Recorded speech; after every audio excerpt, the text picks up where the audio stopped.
Hello everyone, I'm Skratch. Welcome to the channel. This is a Dragonheir Silent Gods video. Thanks to Nuverse for sponsoring today's video. We're gonna have a look at the clan boss. I'm gonna show you my team, guys. And my god, the clan boss in Dragonheir Silent Gods looks freaking amazing. But we're gonna get to that in just a second. If you're not familiar with Dragonheir Silent Gods, it's a new open world RPG high fantasy game. A hero collector game. You have around 200 heroes that you can collect, all very unique. And one thing that I really like about Dragonheir is that they gave value to rare and epic heroes. You are able to run teams of epics and rares in the endgame. It's not all about legendaries. Of course, they are very strong legendaries in the game that will give you maybe a bit of an upper hand in PvP. But for PvE, honestly, you can definitely have a lot of fun with epics and rares. Personally, I'm not whaling in the game, guys, and maybe you've seen me covering this game on this channel. You've seen me streaming it. You've seen me covering it on my other channel, right? Daily guides on it. So if you haven't subscribed to it yet, make sure you guys head over and do it, especially if you have an interest in a Dragonheir Silent Gods. And you can download the game directly on your PC, either from the Epic Store. You can download it directly from their website. You can download it on Mac, and guess what? It's cross-platform, so you can download it on your mobile devices, regardless if it's an Android or if you're playing on iOS.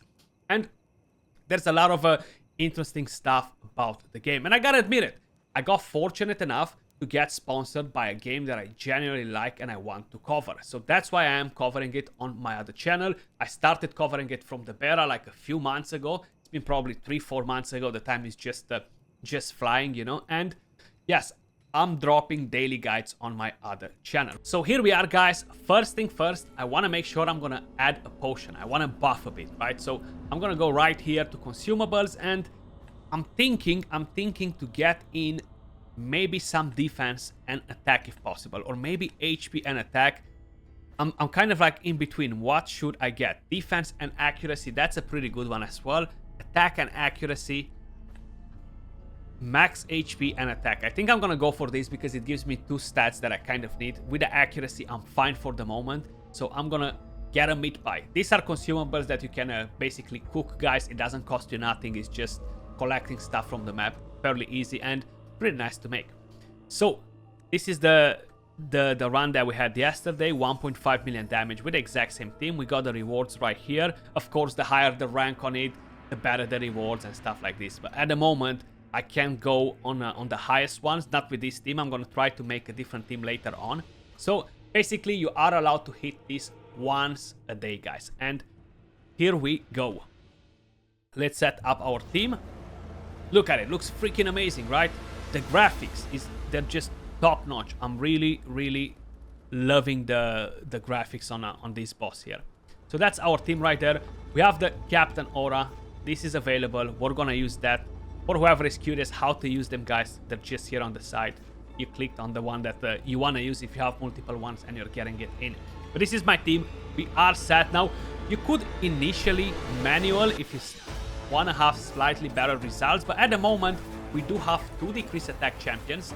So I don't think it's a necessity for me to go in and do it on manual. Because, look, I have defense down, I have poisons, I have the decrease attack too. And the boss himself is not really going to go too crazy on these lower difficulties. The higher you get, the crazier it gets, because at some point he's going to start putting AoE defense down, which will make your life a bit more complicated. You know, it's going to be a bit harder for you to just smash him. But you can run him, for example, on manual. Or if you don't want to run him on manual, you let it go on auto. And right here behind my big head, you see you have the heroes. If you click on one of them, for example, these circles, it's basically going to stop them from using their ultimate skill on auto. And you can just turn that on and off and they're going to do it. You don't need to do anything else. And right here at the top right side, you can see basically what's happening in the fight. Who deals the biggest amount of damage, who heals the most in the team, who shields the most in the team, or who tanks the most in the team, who takes more damage. And pretty much looking spot on at the moment. Now, I'm aiming to hit 2 million damage to be able to move to the next difficulty. Once I'm gonna do that, I'm gonna have to attack a slightly stronger clan boss and get better rewards too. So I'm gonna attempt to do that later, but I'm gonna use a different team I'm thinking to try something completely different, but I really wanted to show you this team because of Lorari. I'm such a big fan of that rare champion, and honestly, he's so freaking awesome. Like, look at the damage that he's bringing in. Of course, Ally has that passive that allows him to deal more damage. Questa, she just rocks. She's the chick that I showed you that she had 950 or 970 attack multiplier. Very, very good. And we are already at 500,000 points almost. Now the boss is actually going to buff himself, okay, with a total damage bonus. And the longer you stay in the fight, the longer you're basically gonna allow the boss to buff himself. You see, 10% total damage bonus, and this is just stacking and stacking and stacking, and at some point we're just not gonna be able to survive it. You know, he's gonna wreck us. That's the way it works. But we have quite a few debuffs, which will allow us to get a good healing from Furbud. You've seen the passive that I was mentioning before. You know what?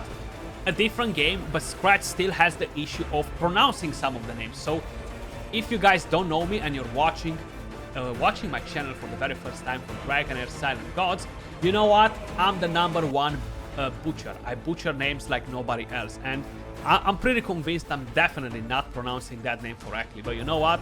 I'm trying my best. So we're shielding, we're getting the buffs. He's actually healing us. You see the toxic cloud that we have around our team? That is basically the healing that we're getting from Furbud, because that's the nexus that he's putting around the team. So as long as we are in that circle and not at a bigger distance, we're gonna get healed, and then we're gonna get shielded by the Traveler. Look at that shield nicely on the team.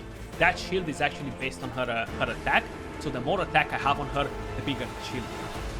And how I mentioned, the builds at the moment are really kind of like basic, very standard for beginners, you know, because we are in the very first few days of the launch, you know. It's not even been a week yet. We only have like, what, 4 or 5 days in, so we can have the craziest gear. Now, if you would have, for example, a team of some amazing legendaries, you could potentially push 1 stage higher on the dungeons and get access to epic gear. Honestly, it's pretty hard, man. Like, you really need the best of the best to be able to do it, and you need to have them fully tomed as well, which takes a bit of time, you know, to get it done. Like in most of the games. These games are not sprints, are marathons, you know. So the boss is constantly charging the skills. I just realized I haven't walked you through the boss's skills, guys. With the very first basic attack, deals lightning damage to all enemies. So it's an AoE attack. Then right here, deals lightning damage to enemy with the highest max HP. Then we have deals lightning damage to all enemies again. And the ultimate, deals lightning damage to all enemies and gains stackable total damage bonus permanently based on the time of casting the skill. The damage will ignore immortality, invincibility, and block resurrection with the amount of stacks reaches 150. So it's basically something that won't allow you to just break the boss, you know, and deal like insane amount of damage and never die. So he will ignore all those buffs, which is cool because you're gonna get to drop in pretty solid damage anyway. So we are at the stack of 50. That's pretty nasty already. Pretty nasty. 1.2 million damage almost. Curious if we can beat the 1.5 that we dealt yesterday. And the passive, immune to all control and ultimate weakening effect. So this is the HP bar right here, how you can see it. The ultimate energy just filling in there. And we are dropping some decent damage from the heroes. Questa still the MVP here with 32.1% of the total damage. Then we have Ally with 22.9. We have Lorari with 20.5. So they're definitely dealing decent damage. Now, as long as I'm keeping that attack down on the boss, I should be able to survive a bit more. Soon, what's gonna happen is that he's gonna kill my tank. If I would be able to bring in a different healer in the team, to allow me to sustain the team better from here. You know, you see, we're getting low. That's when we need to heal back quickly on full HP if we want to survive the initial hits from the boss. And it's very important to know we'll get to kill my tank early, and if he does that, the team crumbles basically, because I'm gonna have less attack down on the boss. We're not gonna have the healing nexus anymore. We're not gonna have the passive that heals the teammate. So that's gonna be a bit problematic. You know? But so far we are smashing the damage from yesterday. That's awesome. So we are dealing more damage than yesterday. I don't think we're gonna get to 2 million. There we go. We actually lost 3 of them. They're just dead behind me right here.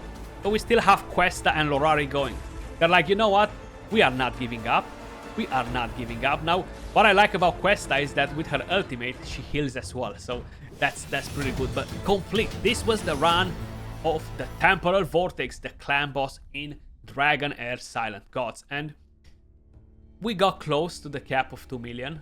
Almost 1.6 right here. We got 163 Alliance challenge points. And the statistics that shows the damage. So we got Questa with 33.1%, almost 520k, Lorari with 320k, Ally with 348k. And then we have the Traveler with 231, and we have our tank, Throrbart, with 142k. So pretty good damage. But that was all for this video, guys. Let me know your thoughts in the comments down below. What do you think of Dragonheir and the clan boss in here? Appreciate all of you watching, and I'll catch you all soon in the next video. Peace.